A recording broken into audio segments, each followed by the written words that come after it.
எல்லாருக்கும் வணக்கம். எப்படி இருக்கிறீங்க? நான் நிலமா இருக்கிறேன். நான் உங்கள் ராம். இது டாக் இங்கிலீஷ் வைஸ் சேனல். இன்றைக்கும் இந்த காணொலியில ஒரு இம்பார்ட்டன்டான விஷயம் பார்க்க போறோம். நாங்க மேலோட்டமா இந்த விஷயத்தை பற்றி தெரிஞ்சிருந்தாலும் இதுல இருக்கிற சில டெக்னிக்ஸ் இன்றைக்கு நான் உங்களுக்கு ஒரு குறிப்பிட்ட நேரத்தில் சொல்லி தர போறேன். காணொலி பிடிச்சிருந்தா காணொலியை லைக் பண்ணிக்கொண்டு வாங்க இந்த விஷயங்கள் தொடர்பாக பார்ப்போம். சரி, நாங்கள் இன்றைக்கு என்ன விஷயத்தை பற்றி பார்க்க போறோம்னு சொன்னால் கேன், குட், குட் ஹேவ், மூன்று விஷயங்களை பற்றி பார்க்க போறோம். ஏற்கனவே இந்த விஷயங்கள் உங்களுக்கு தெரிஞ்சிருக்கும். ஆனால் இதுல சில டெக்னிக் இருக்குது. இந்த விஷயங்களை எங்க பயன்படுத்தணும், எப்படி பயன்படுத்தணும், இந்த மூன்று வேர்ட்ஸுக்கும் இடையில இருக்கிற சின்ன சின்ன டிஃபரண்ட் என்ன என்றதை பற்றி நாங்கள் இன்றைக்கு தெரிஞ்சு கொள்ள போறோம். தெரிஞ்சு இதை நாங்கள் சரியான இடங்கள்ல சரியான முறையில யூஸ் பண்ண போறோம். ஓகே தானே? உங்களுக்கு இந்த விஷயங்களை லேர்ன் பண்ணணும்னு ஆர்வம் இருக்கு தானே? சோ வாங்க இந்த விஷயங்களை பார்ப்போம். சரி, நான் இந்த வேர்டு ஒவ்வொன்றையும் பயன்படுத்துறதுக்காக சில எக்ஸாம்பிள்ஸ் இங்க தந்திருக்கிறேன். ஒவ்வொரு வேர்டுக்கும் ஒவ்வொரு எக்ஸாம்பிள்ஸ் தந்திருக்கும். சரி, இந்த கேன் எடுத்துக்கொண்டோம் என்றால் ஃபர்ஸ்டா கேன் என்ற வேர்டு எடுப்போம். I can speak. இது ஒருவருடைய அபிலிட்டியை எக்ஸ்பிரஸ் பண்றதுக்காக பயன்படுத்தக்கூடிய ஒரு வேர்டு. ஒருவருடைய அபிலிட்டின்னு சொல்றது அவருடைய திறமையை வெளிப்படுத்துறதுக்காக நாங்கள் எக்ஸ்பிரஸ் பண்ணக்கூடிய ஒரு வேர்டு தான் இந்த கேன் என்ற வேர்டு. என்னால முடியும் அப்படின்னு நாங்கள் சொல்லுவோம் தானே. என்னால முடியுமாடா எல்லா விஷயங்களையும் நாங்கள் சொல்லலாம். ஐ கேன் ஸ்பீக், என்னால பேச முடியும். I can speak in English, என்னால் ஆங்கிலத்தில் பேச முடியும். ஐ கேன் ரன், என்னால் ஓட முடியும். ஐ கேன் ரன் ஃபாஸ்ட், என்னால் வேகமாக ஓட முடியும். ஐ கேன் ஸ்பீக் சிங்களத்தில் என்னால் பேச முடியும்.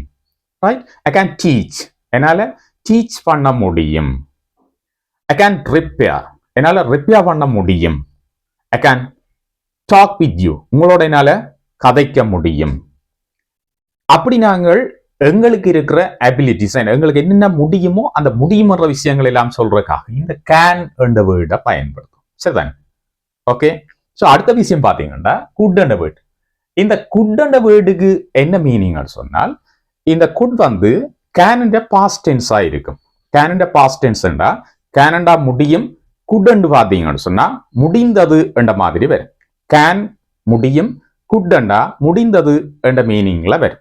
அதே நேரம் இந்த குட்டை இன்னும் ஒரு இடத்திலே நாங்கள் பயன்படுத்துவோம். பொலைட்டா ஒரு கேள்வியை கேட்கறதுக்கு கேனை பயன்படுத்தாமல் குட்டண்ட வேர்டு நாங்கள் பயன்படுத்தணும். அதாவது இவங்களுக்கு மேலே இருக்கிற ஒரு அதிகாரியார ஆபீசரா இருக்கலாம், அல்லது ஒரு வயதுல கூடிய ஒருவராக இருக்கலாம், ரெஸ்பெக்ட் கொடுக்க வேண்டிய ஆக்களா இருக்கலாம். அப்படியான ஆக்களோட நாங்கள் கதைக்குள்ள இந்த கேன் யூஸ் பண்ணி கதைக்கிறது தவிர்த்து கொள்ளணும். ஏனென்றா அப்படி கதைக்கிறது கொஞ்சம் ஹார்ட்டா கதைக்கிற மாதிரி இருக்கும். சரிதானே? அப்படியாவே விளங்கி கொள்ள வேணும். ஆகவே அப்படி நாங்கள் கதைக்க கூடாது. அந்த இடத்துல நாங்கள் கேள்விகளை கேட்கறதுக்காக இந்த குட் என்ற வேர்டை பயன்படுத்தும். ஓகே தானே? அப்ப குட் என்ற வேர்டு பாஸ்ட் டென்ஸா இருக்கும். கேனினுடைய பாஸ்ட் டென்ஸா இருக்கிறதோட இந்த குட் என்ற வேர்டை நாங்கள் பயன்படுத்தி பொலைட்டான கேள்விகளை கேட்கறதுக்காக யூஸ் பண்ணோம்.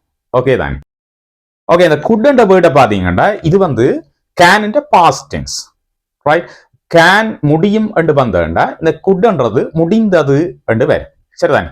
இப்ப சின்ன வயசுல நாங்கள் என்ன செய்யலாம்னு சொன்னா ஸ்பீடா ஓடலாம். ஆனா இப்ப என்ன செய்ய முடியாமல் இருக்கும், ஓட முடியாமல் இருக்கும். அப்ப நாங்கள் சொல்லலாம் I could run fast in my young age or childhood. I could run fast in my childhood. சின்ன வயசுல என்னால வேகமாக ஓட முடிந்தது. Right? I could swim well in my 18. என்னுடைய 18 வயதுல நன்றாக நீந்த முடிந்தது. ஆனால் இப்ப என்ன செய்யலாம் இருக்கு, நீந்த முடியாமல் இருக்கு. என்னடா ஏஜ் ஆயிடுச்சு. ஓகே தான். ஐ குட் ஸ்பீக் இன் சிங்களத்தில் என்னால பேசக்கூடியதாக பேச முடிந்தது. I could speak in Sinhala fluently, என்னால சிங்களத்துல நன்றாக பேச முடிந்தது. ஆனா இப்ப கனகாலம் டச்ல இல்லாதபடியா இப்ப கொஞ்சம் என்ன செய்யுதுன்னு சொன்னா கொஞ்சம் தடக்குது, பேச முடியாமல் இருக்கு. ஓகே தானே? பாஸ்ட் டென்ஸ்ல கேன் பாஸ்ட் டென்ஸ்ல என்னென்ன விஷயங்கள் சொல்ல போறோம்? முடிந்தது, இப்ப முடியாமல் இருக்கு, முதல் முடிந்தது ரெண்டு விஷயங்களை சொல்றதுக்காக நாங்கள் என்ன செய்யலாம்னு சொன்னா இந்த குட் என்ற வேர்டை பயன்படுத்தலாம். Right? I good eat meet, என்னால இறைச்சி சாப்பிட முடிந்தது. But now I have an allergy for that. Right? இப்ப எனக்கு அலர்ஜிக் இருக்காதால் அப்ப இப்ப என்ன செய்யலாது? I cannot eat that. Right? இப்ப என்னால அதை சாப்பிட முடியாது. என்னால சாப்பிட முடியாது because of an allergy. ஒரு அலர்ஜிக்கால என்னால சாப்பிட முடியாது. ஆனால் முதல் சாப்பிட முடிந்தது எனக்கு. அப்ப இந்த பிரச்சனையும் இருக்கல. I could eat meet. அந்த நேரம் என்னால சாப்பிட முடிந்தது. என்னால் இறைச்சி சாப்பிட முடிந்தது. ஓகே, அப்ப என்னால என்ன முடிந்ததோ அந்த விஷயங்கள் எல்லாம் நாங்கள் இந்த குட்டை பயன்படுத்தி சொல்லலாம். கேன் பாஸ்ட் டென்ஸாக இருக்கும். ஓகே தானே? ரைட். இந்த குட்டை பயன்படுத்தி இன்னொரு விஷயம் சொன்னேன். பொலைட்டா சில விஷயங்களை கேட்கறதுக்காக நீங்க கேள்விகளை கேட்கறதுக்காக நீங்க குட்டை தான் பயன்படுத்தணும். ரெஸ்பெக்ட் பண்ண வேண்டிய ஒரு தடவை கேள்விகளை கேட்கறதுக்கு நீங்க குட்டை யூஸ் பண்ணணும். சரி, could you tell me your name? பெரிய ஆட்ட போய் கேட்க போறீங்களா? என்னன்னு கேட்கணும்? could you tell me your name? உங்களோட பெயரை சொல்ல முடியுமா? ரைட். அதுல கேன் பயன்படுத்தினீங்கன்னா அது ஒரு பொலைட் இல்லாத ஒரு கேள்வியாக மாறும். ஹார்டா கேட்கிற மாதிரி வரும். அந்த இடத்துல நீங்கள் என்ன செய்யணும்னு சொன்னா குட்டை பயன்படுத்தி பேச வேணும். Right. could you give me a pen? Right. ஒரு டீச்சரோட போய் நாங்கள் கேட்க போறோம்னா என்ன கேட்கணும்? could you check my book? Right. Respect பண்ண வேண்டிய கேட்கிற கேள்விகளுக்கு நாங்கள் என்ன செய்யணும்னு சொன்னா குட்டை பயன்படுத்தி கேட்கணும். Right. could you help me? எனக்கு உதவ முடியுமா? could you help me to fill this form? இந்த ஃபார்மை நிரப்புறதுக்கு எனக்கு உதவ முடியுமா? சரிதானே? could you spell your name? உங்களோட பேருந்த ஸ்பெல்லிங்க சொல்ல முடியுமா? அதை ஸ்பெல் பண்ண முடியுமா? ரைட். உச்சரிக்க முடியுமா? ரைட். யார்கிட்ட கேட்க போறீங்க? கொஞ்சம் பெரிய ஆக்கள்கிட்ட நீங்கள் ஏதாவது அவர்கிட்ட பேர் எழுத போறீங்கன்னு சொன்னா நீங்க அந்த இடத்துல அவர்கிட்ட அப்படித்தான் கேட்கணும். பொலைட் பண்ணி கேட்கறதுக்கு நாங்கள் குட்டை யூஸ் பண்ணணும். ரைட். could you come? வர முடியுமா? Right. could you speak with him? அவரோட பேச முடியுமா? சரிதானே? அப்ப பொலைட்டான கேள்விகளை கேட்கறதுக்காக நாங்கள் என்ன செய்வோம்னு சொன்னால் இந்த குட்டை பயன்படுத்தும். அதே நேரம் கேன் என்ற பாஸ்ட் டென்ஸ் ஆகவும் எங்களுக்கு இறந்த காலத்தில் இருந்த அபிலிட்டிஸை சொல்றதுக்காக நாங்கள் இந்த குட்டை பயன்படுத்தும். ஓகே தானே? இப்ப கேன் ஓகே, குட் என்ற வேர்டும் ஓகே. இப்ப மூன்றாவது வேர்ட் பாத்தீங்கன்னா குட் ஹேவ். ரைட். இந்த குட் ஹேவ்ன்றதை என்னதுக்கு பயன்படுத்தும்? சரிதானே? இது பாத்தீங்கன்னு சொன்னால் நாங்கள் இப்ப சொல்ல போறது இந்த எக்ஸாம்பிள பாருங்க. ஐ குட் ஹேவ் கம். இந்த ஐ குட் ஹேவ் கம் சொல்றது என்னண்டா நான் வந்திருக்கலாம். நான் வந்திருக்கலாம் என்ன அர்த்தம்? நான் வரையில் என்றுதான் அர்த்தம். வந்திருந்தா ஏதாவது ஒன்று நடந்திருக்கும். ரைட். அப்ப நான் வரையில் வந்திருக்கலாம் என்ற சொல்லுவோம் தானே. வந்திருக்க முடியும். வந்திருக்க முடியும். வரையில். ரைட். நான் வந்திருக்க முடியும். சரிதானே? நேர பாத்தீங்கன்னு சொன்னா வந்திருக்கலாம் என்ற மீனிங்ல I could have speak with him. அவரோட நான் பேசி இருக்கலாம். I could have applied for this job. இந்த ஜாப்புக்கு நான் அப்ளை பண்ணி இருக்கலாம். I could have go. நான் போயிருக்கலாம். I could have wear a t-shirt. நான் ஒரு t-shirt அணிஞ்சிருக்கலாம். Right? I could have explained my situation. இந்த சிச்சுவேஷனை எக்ஸ்பிளைன் பண்ணி இருந்திருக்கலாம். Right? I could have conduct an English course. ஒரு இங்கிலீஷ் கோர்ஸை கண்டக்ட் பண்ணி இருந்திருக்கலாம். Right. I could have studied something. I could have study something. ஏதாவது நான் படிச்சிருக்கலாம்.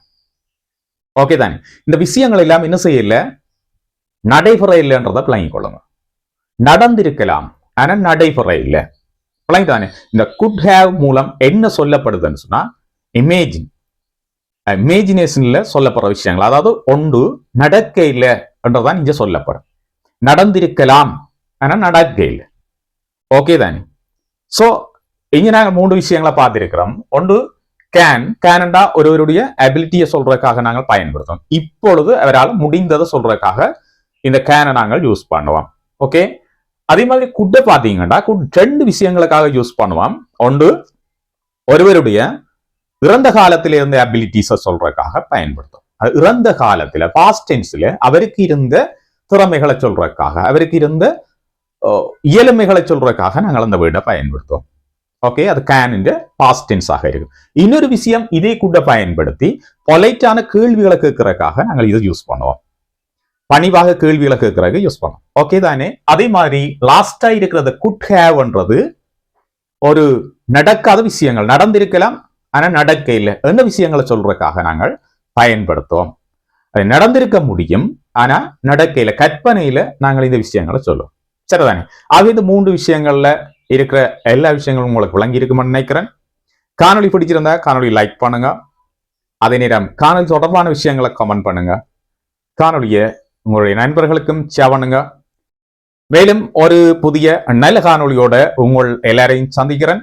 காணொலியை புதுசா பார்க்குறார்கள் டாக் இங்கிலீஷ் வை சேனலை சப்ஸ்கிரைப் பண்ணி அந்த பெல் ஐக்கனை கிளிக் பண்ணி ஆல் அண்ட் ஆப்ஷனை கொடுத்து வைங்க. நான் பதிவுற எல்லா காணொலிகளும் உங்களோட உடனடியாக வந்து சேரும். அதனூடாக நிச்சயமா நீங்கள் இந்த டாக் இங்கிலீஷ் வை சேனலை பார்த்து இங்கிலீஷை கற்றுக்கொள்ளக்கூடியதாக இருக்கும். ஏனென்றா அதுல மிக எளிமையாகவும் சிம்பிளாகவும் நிறைய long videos and short videos உங்களுக்காக நான் தந்திருக்கிறேன். மீண்டும் ஒரு புதிய நல்ல காணொலியோட உங்களை எல்லாரையும் சந்திக்கிறேன். நன்றி, வணக்கம்.